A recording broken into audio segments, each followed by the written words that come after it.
мышечные боли, нарушение осанки, блокировки объема работы того или иного сустава. Как кинезиолог я начинаю распутывать этот клубок, находя различные нарушения мышечных паттернов. Помочь человеку буквально нажатием пальцев. Иногда это видится как волшебство.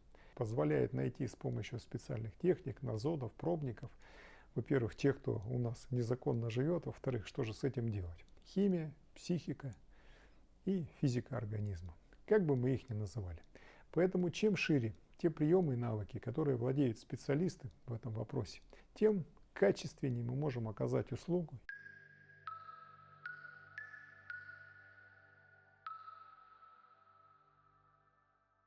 Зачем мне, как специалисту, иметь самый широкий арсенал приемов в своей работе? Об этом сегодня мой ролик. С вами я, Николай Соловьев, клинический психолог, практикующий кинезиолог. Подписывайтесь на мой канал. На своих приемах я встречаюсь с самыми разными пациентами, которые мне задают абсолютно разные вопросы.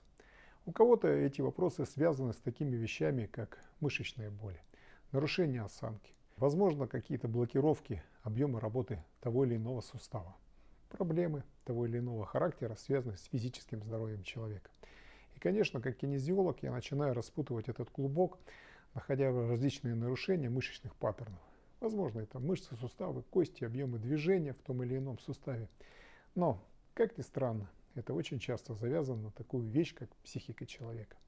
Соответственно, здесь опять мне на помощь приходит мануальный мышечный тест, приемы, которые в свое время подчеркнулось в такой науке, как акупунктура.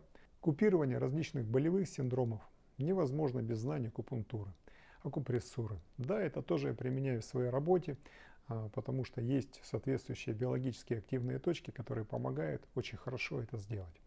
Помочь человеку буквально нажатием пальцев. Иногда это видится как волшебство.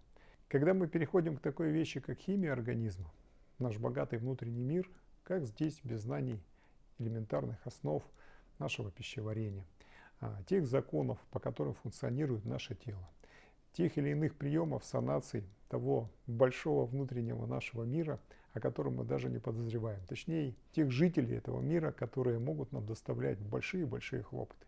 И мануальный мышечный тест позволяет найти с помощью специальных техник, назодов, пробников, во-первых, тех, кто у нас незаконно живет, во-вторых, что же с этим делать. Ну и когда мы переходим к такой вещи, как психосоматика, здесь, конечно, большое поле деятельности для тех людей, для тех специалистов и тех знаний, которые я тоже владею, как гипноз. Различные тета-состояния, это регресс, это экзорцизм, это все те направления, которые позволяют очень качественно, быстро, эффективно решать самые разные вопросы с пациентами. И вы знаете, эти вещи неразрывно связаны. И мы тоже возвращаемся к триаде, к триединству, к трем основным вещам нашего здоровья. Химия, психика и физика организма. Как бы мы их ни называли. Поэтому чем шире те приемы и навыки, которые владеют специалисты в этом вопросе. И я тоже стараюсь их все время совершенствовать, развивать в своем арсенале. Чем шире те инструментарии и навыки в деятельности любого специалиста, который занимается всеми этими вопросами, то, что он может закрыть лично на своих приемах, либо понимать, каким коллегам отправить того человека, который у нас на приеме в данный момент времени, тем качественнее мы можем оказать услугу и решить проблему человека, с которым к нам обратился. Поэтому для меня это мотивация учиться, развивать свои профессиональные знания, чтобы более качественно помогать людям. Я буду рад вашим вопросам, а также подпискам на свой канал. С вами я, Николай Соловьев.